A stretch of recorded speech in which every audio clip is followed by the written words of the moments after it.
¿cómo están? Hoy estaremos respondiendo algunas preguntas del canal de YouTube. En primer lugar, les quiero decir que muchísimas gracias por la cantidad de comentarios y preguntas en el canal de YouTube. Cada video tiene innumerables preguntas, cosa que nos estimula a seguir haciendo esto y explicando y tratando que el conocimiento de la columna llegue lo más lejos posible y se entienda. Entonces vamos a comenzar a hacer unas preguntas. Y aquí tengo una de Edgar Vargas.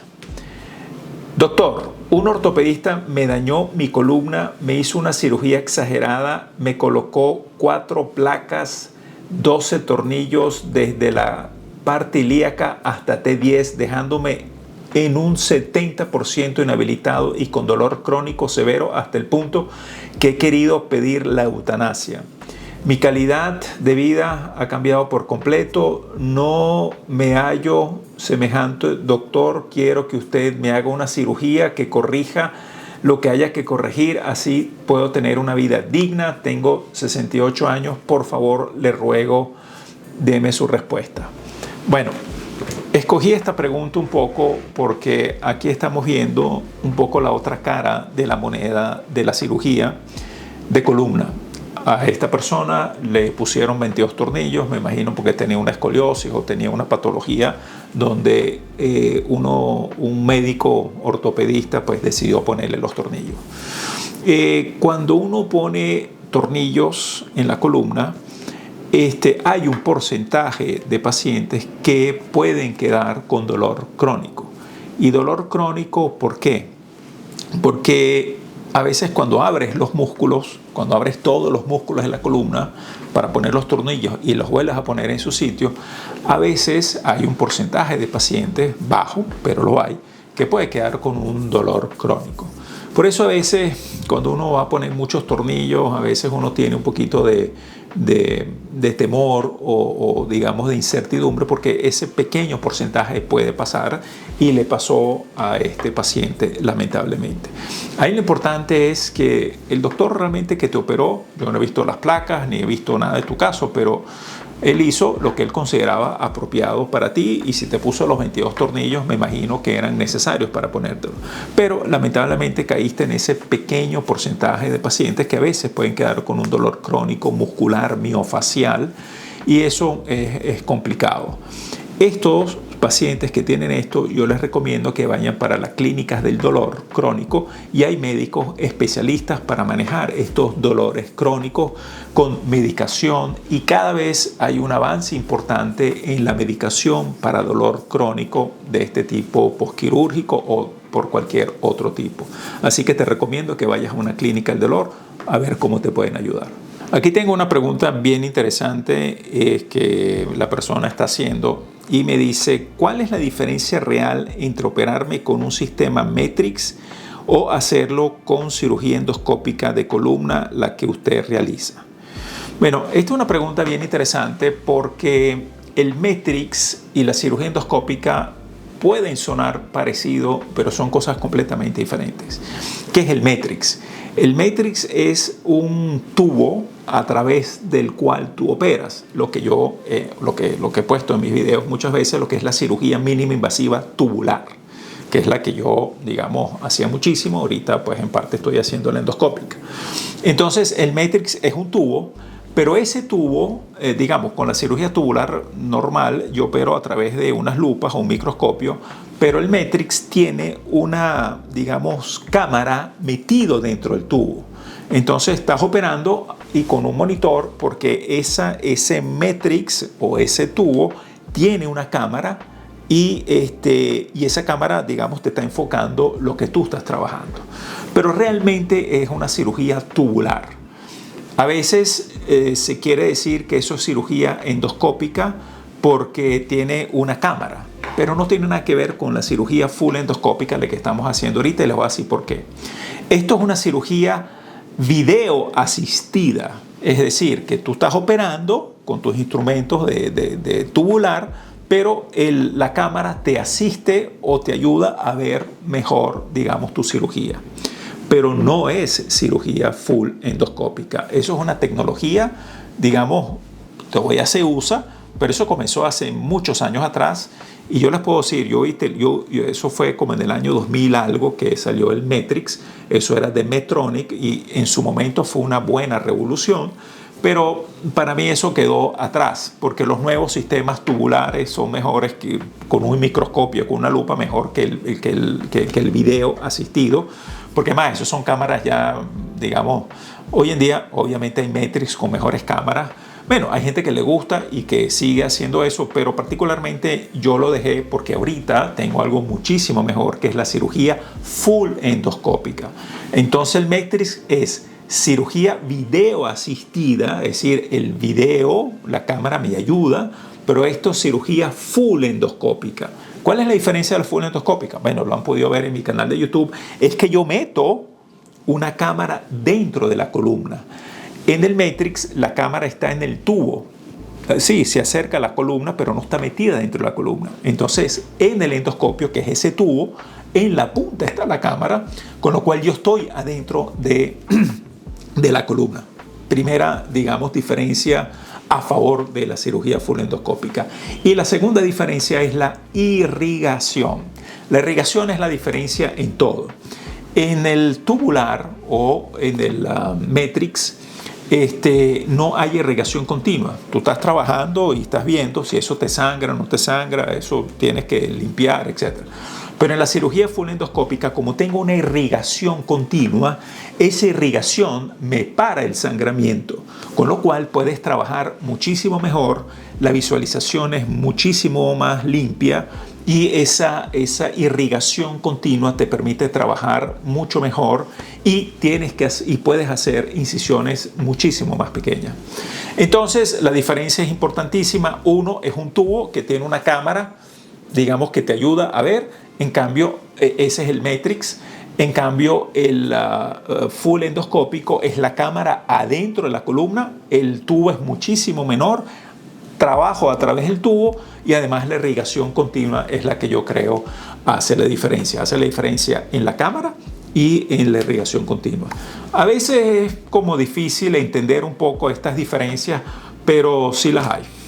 Aquí tengo otra pregunta de Yoretti Suárez Rubio 8471.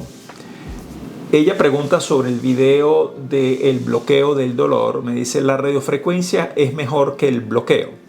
Esta pregunta es bien interesante, porque la radiofrecuencia, ¿qué es? La radiofrecuencia es coagular con muy baja temperatura. Entonces, si a ti te duele algo que el nervio lleva el dolor hacia el cerebro, ese nervio lo puedes coagular, que eso es lo que es la rizotomía facetaria, que de la cual yo tengo un video. Eso es la rizotomía endoscópica, donde también quemas un nervio. Entonces, la radiofrecuencia se utiliza para quemar nervios y es muy buena y es muy efectiva. Ahora, ¿es mejor que el bloqueo? Bueno, yo creo que el bloqueo se utiliza para otras cosas y creo que son además complementarios. Por ejemplo, para yo poder hacer una radiofrecuencia facetaria, la rizotomía facetaria, es decir, quemar el nerviecito de la articulación de la columna que me está llevando la información del dolor del cerebro, yo tengo que hacer primero un bloqueo, porque yo tengo que ver si el dolor realmente proviene de ahí. Entonces, ahí se complementan los dos procedimientos. Y aparte, a veces cuando tengo una hernia discal, por ejemplo, que la hernia me comprime el nervio, ahí la radiofrecuencia no tiene mucha validez. Entonces el bloqueo tiene más validez porque le pongo un medicamento que va a desinflamar el nervio y el disco. Entonces la radiofrecuencia ahí no tiene mucha validez. Realmente lo que hay que ver es las indicaciones precisas. Hay gente que utiliza mucho la radiofrecuencia, hay gente que no la utiliza, pero yo creo que son complementarias y hay que escoger bien los casos para uno o para otro. Aquí tengo otra pregunta sobre el síndrome, del video del síndrome de espalda fallida de @Elisa Canovas de Bernardo 5675. El comentario y la pregunta es: tengo un dolor insoportable lumbar y claudicación a la marcha a los 50 metros. Llevo 2 cirugías, infiltraciones, risolisis, 3. Ahora estoy esperando un neuromodulador. Este comentario quisiera, digamos, hablar de eso un poco sobre lo que es el síndrome de espalda fallida. Y esta Elisa, pues efectivamente tiene un síndrome de espalda fallida. ¿Qué es el síndrome de espalda fallida? El síndrome de espalda fallida es que me operaron por un problema en la columna y salió mal, o mejor dicho, sigo con dolor o no me funcionó la cirugía. Por eso se llama fallida, falló la cirugía. En mi video que explico un poco cómo se analiza este síndrome de espalda fallida. Bueno, la espalda fallida existe. Existe es que tú puedes operar a una persona de la columna y lamentablemente no funcionó a esta persona. Ya tiene 2 cirugías y le han hecho múltiples infiltraciones, risolicias, etc. Y ahorita va para un neuromodulador. ¿Qué es un neuromodulador? Ya cuando el paciente tiene dolores crónicos, ya se le hizo de todo y no funciona, entonces se le pone encima de los nervios, digamos de la médula o de la dura madre, se pone un modulador de nervio, algo que va a estimular eso y va a hacer que la transmisión al cerebro del dolor se bloquee en cierta manera. Los neuromoduladores pueden funcionar muy bien, tienen una efectividad como del 70%, hay un porcentaje que no funciona, pero a la mayoría de los pacientes le va bien. Y ese neuromodulador está con una pila que se pone debajo de la piel y eso está permanentemente estimulando, digamos, la envoltura de los nervios, que es la dura madre. Eso se pone en la columna y con eso el paciente puede vivir mucho más tranquilo. Lamentablemente, llegar a un neuromodulador es malo, es feo, es mala suerte también, y son esos pacientes que, oye, se les hizo todo y salió mal. Ahora, ¿por qué sale mal? Bueno, a veces las respuestas son fáciles, a veces no son fáciles, porque a veces hay problemas de cicatrización del paciente, hay aracnoiditis, es decir, que los nervios después de una operación se cicatrizan internamente en la médula. Es decir, hay un sinfín de causas para esto, pero realmente es mala suerte. Lamentablemente, nadie quiere tener un paciente que termine con un neuromodulador, pero esas cosas lamentablemente pasan. Y el síndrome de la espalda fallida, que yo, digamos, les recomiendo que lo vean, porque realmente es una realidad que existe. Por supuesto, digamos, en la medida que tengamos unas buenas indicaciones, buenas técnicas quirúrgicas, cada vez ese chance de tener espalda fallida es menor. Y ahí entran importantemente las cirugías mínimas invasivas. Cuando la cirugía es cada vez menos traumática para los nervios, para los músculos, para la columna, ahí disminuimos los chances de espalda fallida. Aquí hay una pregunta interesante de César Perdomo 3460. Dice de un video de los míos, los iniciales del canal de YouTube. Te agradezco, César, que estás viendo mis videos. Dice: hola doctor, ¿qué tan adictiva es la pregabalina? Lo tomo 50 miligramos, lo utilizo para dormir, le agradezco su opinión. Bueno, la pregabalina es un modulador de dolor cerebral. ¿Qué significa eso? Es una pastilla que se toma para que tú percibas menos el dolor a nivel cerebral. El dolor va al cerebro a través de ondas eléctricas por los nervios y llega al cerebro, y cuando llega al cerebro tú percibes el dolor como tal, se hace consciente el dolor. Bueno, lo que hace la pregabalina es, en cierta manera, esto un poco simplificado, es, digamos, bloquear esa transmisión de dolor al cerebro, y el dolor te lo mejora dramáticamente, y más cuando el dolor es producto de un nervio afectado, cuando directamente esa información va al cerebro. Para eso se usa la pregabalina y la gabapentina. Tú la estás tomando para dormir, por lo menos lo que me estás poniendo aquí. La pregabalina efectivamente en algunos pacientes, no en todos, pero en la mayoría produce un poquito de sueño. Entonces mucha gente, oye, se toma esa pastilla, duerme sabroso, además me quita algún dolor que tengo del día o lo que sea, y funciona muy bien. Ahora, tomar eso para dormir solamente, bueno, obviamente no es lo correcto. Es adictiva. Realmente no. Uno puede tomar la pregabalina por muchísimo tiempo. De hecho, yo tengo pacientes por dolores neuropáticos de herpes zóster o lo que sea, neuritis posherpética. Esos son pacientes que están con dolor permanentemente. Bueno, esos son pacientes que tienen que tomar pregabalina todo el tiempo. Entonces, ¿qué le digo yo a los pacientes que están tomando pregabalina permanentemente porque lo necesitan, es realmente chequearse por lo menos una vez al año o cada 6 meses la función hepática, es decir, las transaminasas, porque la pregabalina se elimina por el hígado y entonces si la estás tomando por mucho tiempo o dosis muy altas puedes subir un poco las transaminasas y afectar un poco la actividad hepática. Entonces, oye, tienes que descansar de la pastilla. Entonces, finalmente no es adictiva.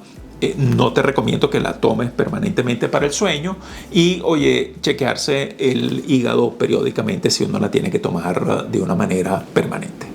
Aquí tengo una pregunta muy reciente de Pedro Guerrero 3907. Muchos médicos no tienen la experiencia o el material apropiado para la solución de los problemas. En particular, llevo cirugías correctivas de listesis y no me colocaron cajas intervertebrales y en la primera solo fijaron o hicieron fusión de 2 cuerpos vertebrales, la segunda solo incorporaron cuarto cuerpo lumbar, pero no corrigieron la listesis. Bueno, aquí Pedro está planteando una cosa un poquito, digamos, complicada. Es que, digamos, supuestamente tenía una listesis y no le colocaron la caja entre la listesis y entonces tuvo que ir para una segunda operación, etc. Yo, digamos, no he visto las placas previas, ni las placas postoperatorias, ni nada por el estilo. Pero, digamos, él lo que está poniendo es que, oye, que hay médicos que no tienen experiencia sobre lo que están haciendo y por eso él, digamos, tuvo que ir a una segunda cirugía. Por supuesto que yo, digamos, ese comentario lo tengo que tomar con cierta cautela porque no sé realmente qué pasó ahí y qué no pasó ahí. Lo que sí le puedo decir, digamos, a Pedro Guerrero y a todos los pacientes que necesitan de cirugía de columna es informarse bien qué es lo que tienen y qué necesitan para resolver. Y por eso hago yo este canal de YouTube. Este canal de YouTube lo que hace es darle información sencilla, práctica, para que el paciente entienda lo que tiene.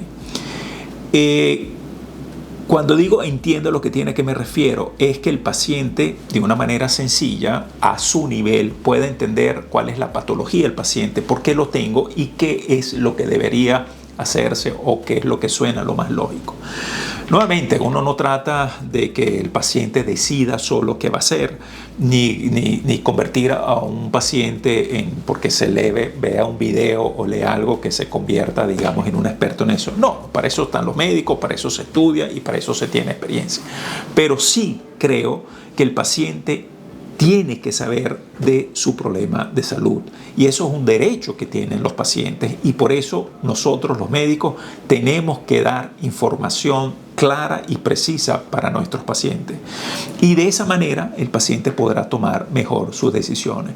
Yo trato de con mis pacientes explicarles todo lo que pueda, inclusive les digo vayan para mi canal de YouTube, vean los videos de las cirugías, porque un paciente bien informado es un paciente que va a poder tomar mejor sus decisiones y que si pasan problemas ya el paciente sabrá por qué los tiene o se van a manejar mejor las complicaciones. Pero finalmente no estudien, infórmense antes de tomar decisiones. Eso es así igualito como en el canal de YouTube hay miles de canales sobre, por ejemplo, educación financiera. Bueno, que te dicen que es poner la plata en una cuenta de ahorro, que es un ¿cómo se llama? Que es un bono de deuda pública, que es X. Entonces, oye, la gente tiene que saber, si tú manejas tu dinero, tienes que saber las cosas básicas de eso. Bueno, igualito, si estás enfermo, tienes que saber las cosas básicas de tu enfermedad. Por lo tanto, considero que es importante que la gente tenga información sobre su enfermedad. No es que la vas a curar, ni tampoco vas a tomar decisiones, digamos, de tu enfermedad. Pero oye, cuando te sientas con una persona y cuando comienzas a hablar, te vas a dar cuenta qué es lo que tiene. Yo he tenido en mi consulta pacientes que ven mis videos y llegan a la consulta y me dicen, doctor, yo vi su video y ya yo sé qué es lo que tengo. Y efectivamente tienen un canal estrecho o una listesis o lo que sea. ¿Eso qué significa? Que, oye, que yo le estoy dando herramientas a la gente para que se diagnostique. No, pero esa persona supo, digamos, un poco mejor qué es lo que tiene y esa persona se siente mucho más segura para tomar decisiones. Entonces, en conclusión, digamos, yo creo que es importante que la gente estudie, vea. YouTube se ha convertido en la universidad universal, pues valga la palabra. Aquí puedes aprender lo que tú quieras. Hay farsantes, hay videos malísimos, hay tipos que manipulan la información, hay de todo. Pero uno puede ver, y yo tengo mis médicos que yo sigo, hay mucha gente seria que yo sigo aquí, y eso inclusive es beneficio para mí. Entonces, en conclusión, yo creo que es importante que la gente se eduque en la manera de lo posible con videos de YouTube. Otra pregunta de Sandra León H6U. Sobre mi video de procedimiento de una vertebroplastia, me dice: recién me hicieron vertebroplastia, ¿qué cuidados debo tener en casa? Interesante pregunta. La vertebroplastia consiste en que cuando tengo una vértebra que se me fractura, bien sea por trauma, por osteoporosis, inclusive puede ser por enfermedades cancerosas, al ponerle el cemento, esa vértebra se endurece y eso ayuda muchísimo a quitarle el dolor al paciente.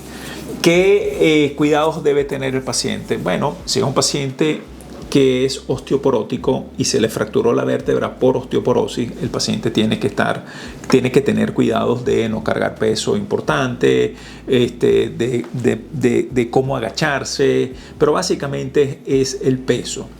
Pero si el paciente tiene osteoporosis y por eso tuvo una fractura, realmente lo más importante que tiene que hacer ese paciente es evaluarse de una manera importante y de una manera, digamos, seria la osteoporosis. Porque la osteoporosis es, digamos, el principal causante de fracturas que requieren vertebroplastia. Pero el que yo haya tenido una fractura ahorita, me pongo el cemento, si yo no me curo la osteoporosis o a lo mejor se me va a fracturar, tengo un 20% de chance que tenga una nueva fractura, digamos, en los meses y años venideros. Entonces es importante, si fue por osteoporosis, tratarse y hacer eso. Y finalmente en casa, un poquito de sentido común, cuidarse, no cargar peso, ¿cómo se llama esto?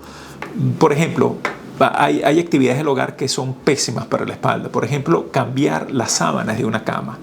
Eso es horrible porque con una mano tú tienes que agacharte, levantar el colchón, con la otra mano pones. Entonces estás haciendo mucho peso, pero estás en flexión. Eso es lo peor que puede pasar para la columna. Entonces, esa flexión y cargar algo pesado es lo que principalmente hay que evitar en casa después de una vertebroplastia.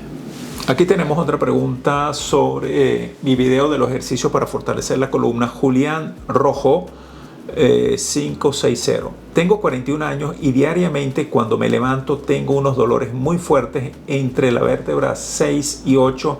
Me despierto muchas veces el propio dolor. Llevo así más de 2 años y no se me quita el dolor. Remite después de 1 hora que llevo despierto y en movimiento. Esta pregunta me parece interesante porque Julián tiene un dolor crónico permanente, 2 años lleva con dolor y no mejora. Él dice que es entre las vértebras 6 y 8, no sé si se refiere a la cervical o lumbar o la dorsal. Pero oye, cuando un paciente tiene dolor crónico y permanente y no cede, por supuesto que puede ser por un problema de columna, pero no necesariamente es un problema de columna. Muchísimas veces cuando los pacientes tienen un dolor de larga data y un dolor en diferentes zonas, hay que comenzar a pensar en otras patologías. ¿Qué quiero decir con eso? Que no siempre es la columna la que está molestando. A veces pueden ser los propios músculos, a veces pueden ser los tendones, a veces pueden ser las propias articulaciones. Entonces uno puede comenzar con una evaluación con un especialista de columna, pero muchas veces el problema en la columna no es la causa del dolor. El problema de eso es que muchos pacientes se hacen una resonancia y siempre hay un disquito, una hernia, una cosita. Entonces, ya me consiguieron la causa del dolor. No. hay que correlacionar lo que tú ves en la placa con lo que siente el paciente. Entonces, muchísimas veces uno se da cuenta que esa herniecita pequeña que puedes tener en la columna no está relacionada con el nivel de dolor ni con las características del dolor. Eso es lo más importante para el diagnóstico, a ver si hay un match entre lo que yo veo y lo que me dice el paciente. Cuando yo no veo ese match, cuando yo digo, mira, esta herniecita no produce el dolor, entonces uno tiene que ir a otras esferas para ver y estudiar el paciente. Ahí, por supuesto, uno ya comienza a utilizar otras especialidades. Una de las especialidades con la cual yo me apoyo mucho es con la reumatología. La reumatología es la enfermedad, digamos, articular o osteomuscular, y hay muchísimas enfermedades que pueden tener dolor y en la espalda. Entonces, esos pacientes tienen que verse con un reumatólogo. Hay una enfermedad que es típica y que es clásica, se ve mucho en las mujeres de 30, 40 años, que es la fibromialgia. Les prometo que va a hacer un video sobre fibromialgia en algún momento. La fibromialgia es un dolor crónico permanente que tiene el paciente. Y eso no tiene nada que ver con la columna, ni con los discos, ni con la médula, ni con los nervios, etc. Entonces, eso es una enfermedad, digamos, muscular. Es algo diferente. Y entonces, yo he tenido muchos pacientes que tienen fibromialgia y le dicen que tienen una hernia, los tienen que operar, etc. Entonces, un poco, digamos, a colación a la pregunta de Julián, es cuando hay dolor crónico y tiene muchísimo tiempo, oye, hay que abrirse las puertas para otros posibles diagnósticos en otras especialidades como la reumatología y la fisiatría. Otra pregunta de HMP 2085. ¿Por qué a los jóvenes se les dañan los discos temprano? Bueno, una pregunta bien interesante. No a todos los jóvenes se les dañan los discos tempranos, pero hay enfermedades discales en gente joven, por supuesto que la hay. Hemos tenido pacientes que hemos tenido que operarlos de 16 años, de 18, reemplazos de disco completos a los pacientes de 20 y pico, 30 años. Es decir, sí se le pueden dañar los discos. Ahora, no es lo usual. Lo usual es que los discos se van dañando a medida que el paciente va pasando la edad y los discos se van degenerando, deshidratando, etc. Ahora bien, sí puede haber daños en gente joven. Ahora, ¿por qué se puede dañar un disco en un tipo joven? Bueno, el disco es una estructura que es una goma con la gelatina en el centro, y si el paciente, por ejemplo, se cayó, levantó un peso importante y tuvo un pequeño daño del disco, entonces ese disco puede ir dañándose progresivamente y tenemos lo que se llama la cascada degenerativa discal. Es decir, que el disco, cada vez que va avanzando, digamos, en tiempo, se va dañando más. Entonces, por eso podemos tener gente joven con lesiones de disco importantes. Pero eso es, digamos, si tuviste un trauma sobre el disco. Pero tú puedes tener lesiones de disco porque naciste con algunas anomalías anatómicas de la columna. Por ejemplo, una típica es que la vértebra número 5, naces con la vértebra número 5 pegada al sacro, y cuando naces con esta vértebra pegada al sacro, entonces este disco no se desarrolla y se comienza a dañar el disco de arriba. Eso es una cosa muy típica en la gente joven. Las espondilolistesis o la espondilolisis congénitas, es decir, que naces con los ganchos posteriores que no están bien, eso también te puede producir lesiones de disco. Es decir, que hay muchas causas que efectivamente pueden producirle lesiones a los jóvenes. Ahora, la clásica enfermedad degenerativa del disco, por supuesto que es mucho más frecuente en los pacientes mayores. Pero, digamos, la lesión de un disco es multifactorial. Se puede ver por múltiples causas y, bueno, en la gente joven también esas causas pueden existir. Otra pregunta, EHM133. Muy buenos ejercicios, es sobre mi video de los ejercicios para fortalecer la columna. Muchas gracias. Ahora bien, ¿cuántas veces por semana? Yo creo que lo haré 5 o 6 días por semana. Bueno, esta pregunta es interesante, es cuántas veces lo puedes hacer por semana. Primero que nada, el video donde yo explico los ejercicios, yo salgo un mono negro explicándolo. Número 1, la primera pregunta que uno se tiene que hacer, ¿cuántas series puedo hacer? Uno siempre comienza con series de 3, después vas para 4, después vas para 5. Eso significa repetir el ejercicio 3 veces al día, 4 veces al día, 5 veces al día, etc. Yo normalmente digo cuando llegas a 20 es como ya lo máximo. Para hacer más de 20 veces el ejercicio no tiene mucho sentido. Número 2 es el tiempo que lo puedes hacer al día. Bueno, con una vez al día es más que suficiente. Y ¿cuántas veces a la semana lo puedes hacer? Bueno, mira, yo recomiendo no hacerlo todos los días. Hay días que tienes que descansar de los ejercicios, etc.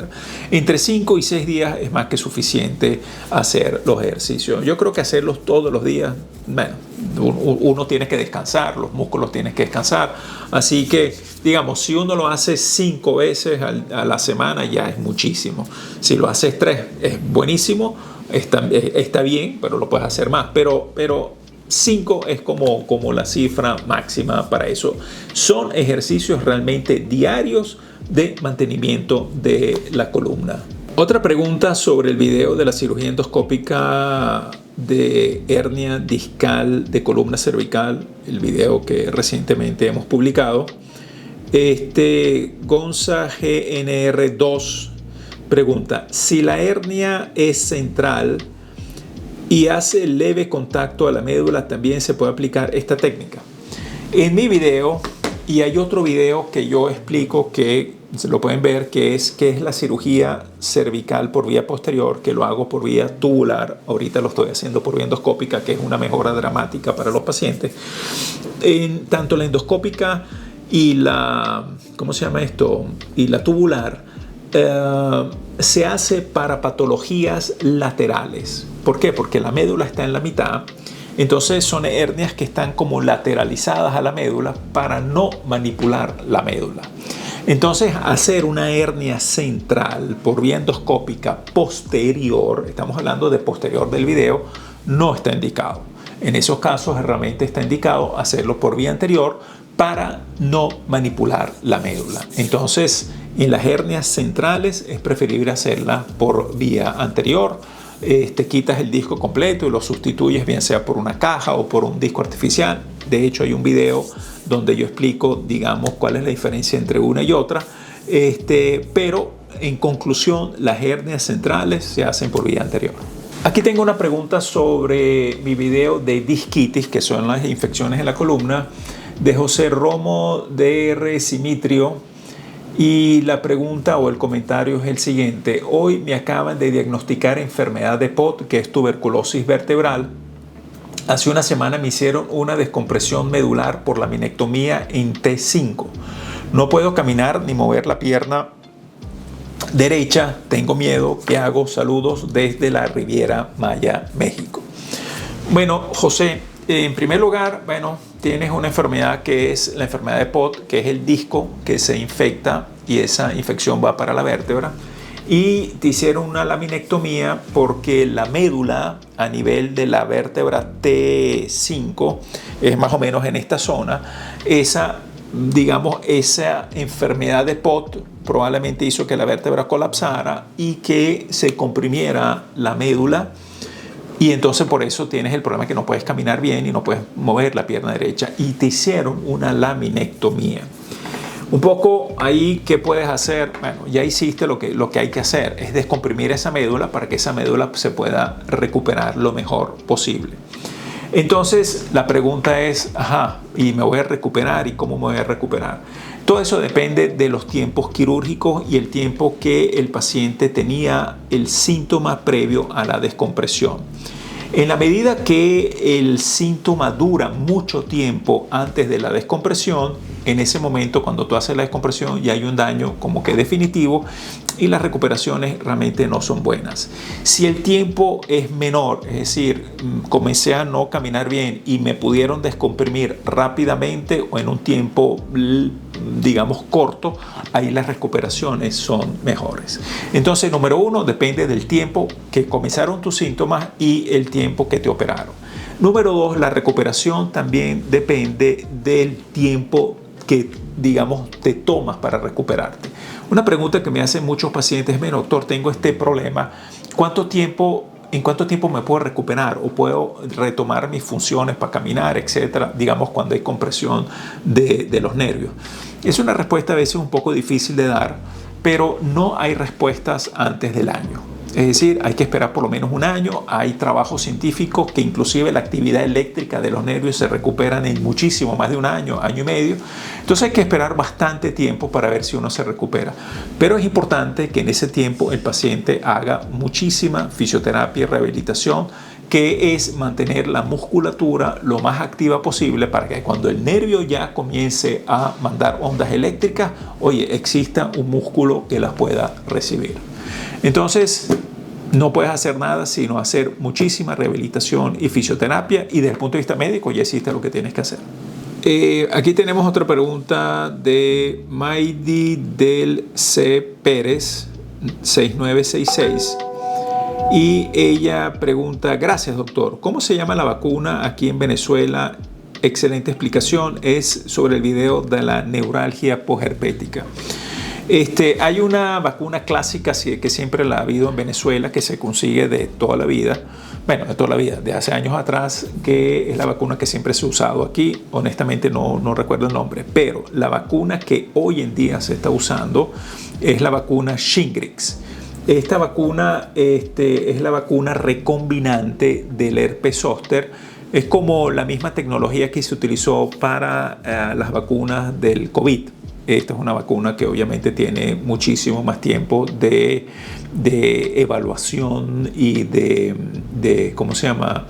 De los estudios que se hicieron para poder usarla. Entonces, digamos, cuando uno habla de vacuna del COVID, a veces hay gente que se le paran los pelos de punta. Esto no es el caso de esta Shingrix. Esta vacuna es una vacuna recombinante que inicialmente se conseguía solo en los Estados Unidos. Ahorita sí la hay en Venezuela, esta vacuna Shingrix. Eso se lo he preguntado a mis colegas infectólogos y ellos ya las pueden, ya se consiguen, pues.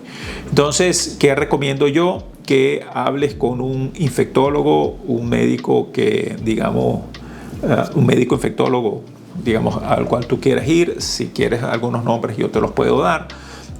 Pero vas a preguntar por la vacuna Shingrix y esa es la vacuna recombinante. Bueno, hemos contestado algunas de las preguntas. Hay muchísimas preguntas, cosa que, digamos, como siempre les digo, me estimula a seguir haciendo estos videos para la mejor información de la gente por problemas de columna, problemas de nervios, etc. Mucha gente, como hay muchas preguntas, les digo que en todas mis redes hay un link para el WhatsApp y ahí me pueden hacer preguntas. Mucha gente de afuera de Venezuela me piden, digamos, consultas. Sí hacemos consultas online y por el WhatsApp la pueden pedir. Sí, es verdad, digamos, hay muchos pacientes que uno ve presencialmente, entonces las consultas online se me ponen un poco complicadas, pero sí las hacemos. Entonces también pueden, digamos, a través de ese link de WhatsApp, a través de todas las redes, Instagram, YouTube, Facebook, pueden, digamos, meterse en el WhatsApp y por ahí hacer las preguntas e inclusive pedir alguna consulta o algún comentario que pudiéramos ayudarles en algún momento. Y por supuesto quisiera agradecerle a todas las personas que me escriben. De verdad que el número es importantísimo. La gente escribe mucho, hay muchos comentarios donde agradecen simplemente el video que ven. Por ejemplo, el video de espondilolistesis, hubo muchísimos comentarios diciendo a la gente que finalmente entienden qué es esa famosa espondilolistesis. Es decir, realmente hay muchos comentarios buenos y satisfactorios y de agradecimiento por lo que estamos haciendo. ¿Eso qué significa? Que creo que vamos por el camino correcto en nuestro canal de YouTube. Gracias.